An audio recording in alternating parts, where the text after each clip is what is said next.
Olá, meus queridos e amados irmãos desse canal, que Deus te abençoe rica e poderosamente. Eu sou seu irmão Rafael. Eu venho por meio desse vídeo, trazer um estudo muito rico para a sua vida espiritual nesse dia, ao qual eu quero trazer para você, para que você possa crescer na graça e no conhecimento do Senhor. Eu sou o irmão Rafael e espero que você goste desse vídeo. Se gostar, compartilhe, curte, para cada vez mais o YouTube te mandar vídeo assim como esse de aprendizagem da palavra de Deus. Então, para nós não perdermos tempo, nós vamos ler um versículo da Bíblia, um capítulo da Bíblia que está lá em Salmos, capítulo 1, versículo 1. Nós vamos ler até o versículo de número 10. Vamos ler assim, ó. Ao Senhor pertence a terra e tudo que nela contém, o mundo e os que nele habitam. Fundou ele sobre os mares e sobre as correntes estabeleceu.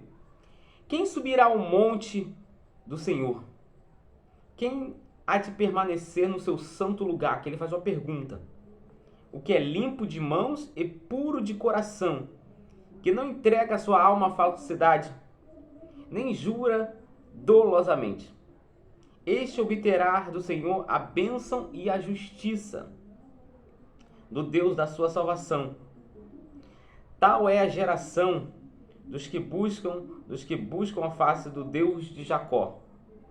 Levantai, ó portas, vossas cabeças, levantai, ó portas eternas, para que entre o Rei da Glória. Quem é o Rei da Glória? O Senhor forte e poderoso, o seu poderoso nas batalhas. Levantai, ó portas, vossas cabeças, levantai, ó portais eternos, para que entre o Rei da Glória. Quem é esse Rei da Glória?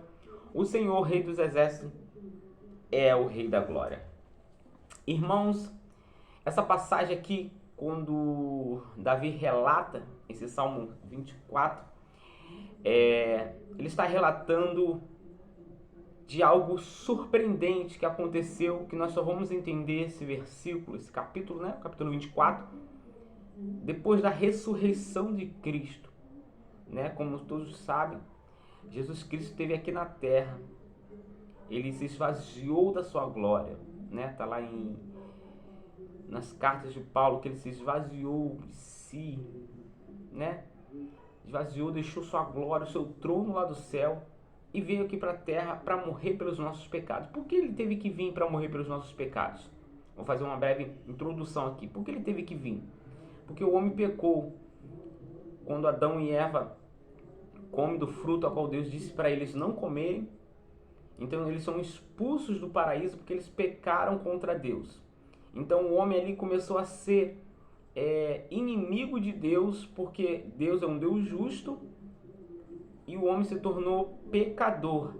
Então, como Deus é um Deus justo, ele tem que punir o pecador. Então ele pune Adão, Eva e leva eles para fora do jardim do Éden. Então o homem que na sua essência deveria ser um homem puro, sem pecado, vivendo lá no jardim do Éden, teve que sair, teve que ser um homem agora mortal, Então Adão e Eva, com o pecado, a Bíblia diz que o pecado gera morte.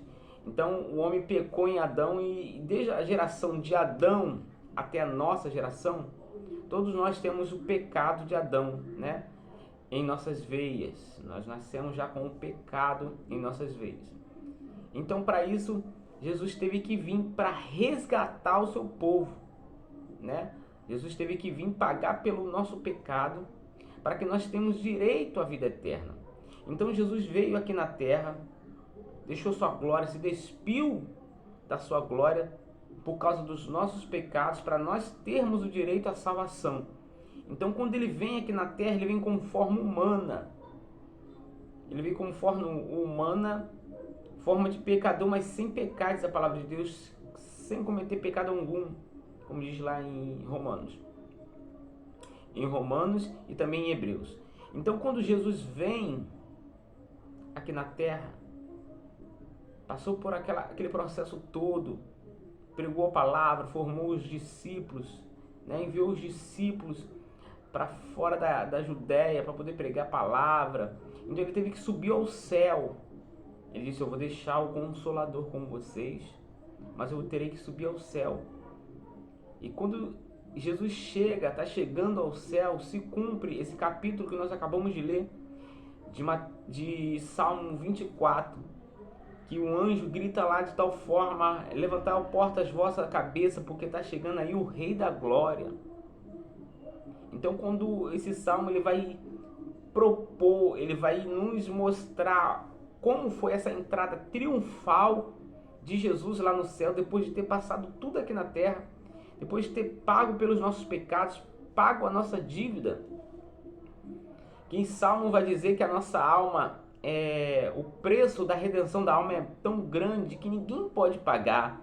Então Jesus pagou pelos nossos erros, pagou pelos nossos pecados, morrendo naquela cruz, trazendo para nós paz com Deus, pois nós antes da cruz de Cristo nós éramos inimigos de Deus, inimigos da fé, inimigos de Deus, porque nós estávamos afastados de Deus.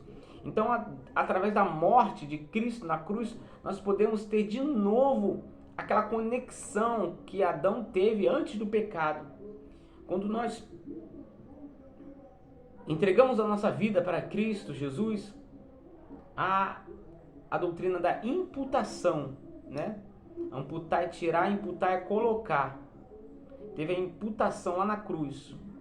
Quando Cristo morreu na cruz, a justiça de Cristo passou para nós e o nosso pecado foi para Cristo. Por isso que Deus puniu, né? Como diz lá em Isaías 53, capítulo 10, que foi do agrado do Pai moê-lo, fazendo-o enfermar. Por causa das nossas falhas, nossas transgressões, Deus teve que punir o seu próprio filho. Então, quando Deus olhou para aquela cruz, ele não viu o seu filho, ele viu cada um de nós pecadores, naquela cruz. Então ele puniu o seu filho, né? Porque quando ele olhou para lá, ele viu Cristo Jesus. E hoje em dia, quando Deus olha aqui para a terra e olha para o justo, aqueles que se entregaram, aqueles que estão vivendo uma vida santa diante da presença de Deus, ele não olha pecadores, ele olha para nós e vê Jesus Cristo. Porque somos justificados pela morte e ressurreição de Cristo na cruz. Então os pecados que eram nossos foram para Jesus. E a justiça que tinha em Jesus passa para nós. Por isso que nós somos justificados pela fé. Quando nós decidimos, com a ajuda do Espírito Santo, viver uma vida santa, na presença de Deus, quando largamos o nosso pecado e reconhecemos que Jesus Cristo é o nosso Senhor, e Ele sendo o nosso Senhor, nós somos servos dEle, então a partir desse momento, nós somos uma nova criatura. E a transformação vai do interior para o exterior. Porque o que está corroído, né, o que está corrompido no homem é o interior. Por isso que Jesus certa vez vai dizer, quando os fariseus indagaram ele: por que seus discípulos não lavam as mãos antes de comer? Jesus vai chegar a dizer para eles, fala assim, o que contamina o homem não é o que entra, mas é o que sai. Porque o que está dentro de nós é pecado. Então, dentro de nós que tem que ser mudado. Para nós termos uma mudança exterior, nós temos que ter primeiramente a mudança interior, para que as pessoas ao redor vejam e glorificam o Senhor pelas suas obras, como diz lá em Mateus. Que nós temos que fazer o bem, ser sal e luz da terra, para que os ímpios, vendo as nossas boas obras, glorificam o vosso Pai que está no céu. Então, quando o ímpio vê eu e você transformado pelo sangue do Cordeiro, ele vê as nossas boas obras, vê aqui no meio do nosso trabalho, tantas pessoas que mentem, faz falcatruas, mas só aquele homem ali, aquele homem ali é íntegro, sincero, cumpre os seus deveres. E quando eles veem que nós somos cristãos, eles glorificam a Deus e falam assim, eu preciso ser assim também, eu preciso ser cristão, para poder ser assim também diferente como esse homem era. Tá bom? Se você gostou do vídeo, curte, compartilha e até o próximo vídeo. Que Deus te abençoe.